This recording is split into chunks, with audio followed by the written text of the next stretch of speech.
negara superpower. Kendali atas energi membuat Amerika menjadi juara dunia karena energinya adalah oil and gas. Amerika sejak tahun 70-an pengendalinya, terutama mengendalikan transaksinya selain kendali teknologi dan distribusinya. Kemudian dunia coba digeser ke non-fuel oil atau bukan minyak dan gas. Salah satunya Tiongkok yang coba saingin Amerika dalam kendali energi di luar minyak bumi. Pejuang-pejuang non-fuel oil ini akan membangun sumber energi bukan lagi berbasis oil and gas, tetapi baterai sebagai penyimpan dengan solar panel, tenaga air, tenaga angin, panas bumi, dan tenaga nuklir sebagai pembangkitnya.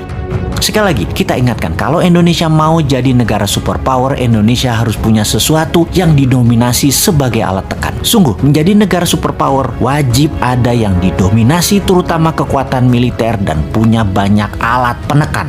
Amerika itu militernya terkuat di dunia sebagai alat tekan, punya teroris sebagai alat tekan, lalu punya dolar sebagai alat tekan juga, punya hutang sebagai alat tekan juga, punya multilateral organisasi seperti PBB, IMF, dan lain sebagainya sebagai alat tekan juga. Kemudian tujuan New Mind bernegara adalah ingin membuat Indonesia menjadi negara superpower. Tujuan Old Mind bernegara adalah mengelola anggaran dan rebutan anggaran. Mek ngonoto, mentalnya yaitu cuman bisa rebutan anggaran, terus mau berkuasa lagi 2024 dan rakyatnya hebat lagi, masih terpesona sama Old Mind. Kok iso yo? Sungguh Old Mind ya Old Mind. Bahkan kalau nanti oposisi yang menang, tetap otaknya hanya membagi-bagi anggaran yang 1.700 triliun APBN doang. Itu aja yang direbutkan dan fulus itu dibagi-bagi geng Senayan dan geng pejabat kroni mereka nanti. Sekedar mengingat, 1.700 triliun setahun anggaran negara atau senilai 130 billion dolar itu sama dengan 500 perusahaan yang ada di Forbes, alias ada 500 perusahaan di dunia ini yang omset per tahunnya atau nilainya lebih dari 130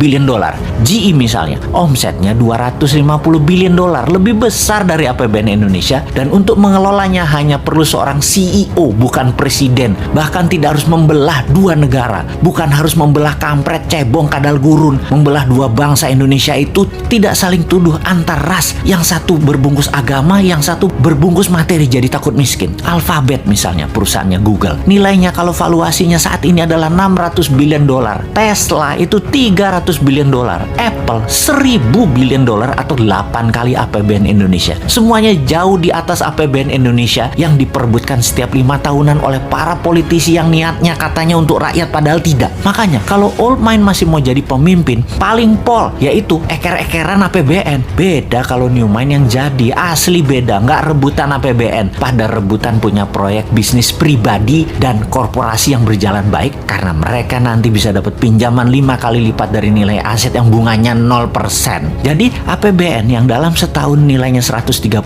billion atau 1.700 triliun rupiah bisa naik ke 1.000 billion atau 15.000 triliun dengan gampang, tanpa injek kaki rakyat dengan pajak tinggi, tanpa utang IMF, tanpa jual nikel ke Tiongkok. Mengapa bisa? Karena kita tidak mengerjakan apa yang Old Mind lakukan, misalnya menjual nikel mentahan, tetapi nanti nikelnya jadi diolah baterai di Indonesia 100% terlebih dahulu. Finish produknya baterai, bukan nikel smelter. Indonesia jadi raja baterai beneran, bukan ingin jadi raja baterai. Bahkan mobil SMK nanti bertenaga baterai kalau mobil itu nanti muncul. Kalau sekarang kan masih dipingit, namanya juga Satrio Piningit, karena mobil SMK itu sekali lagi itu sesungguhnya Satrio Piningit itu aslinya yaitu.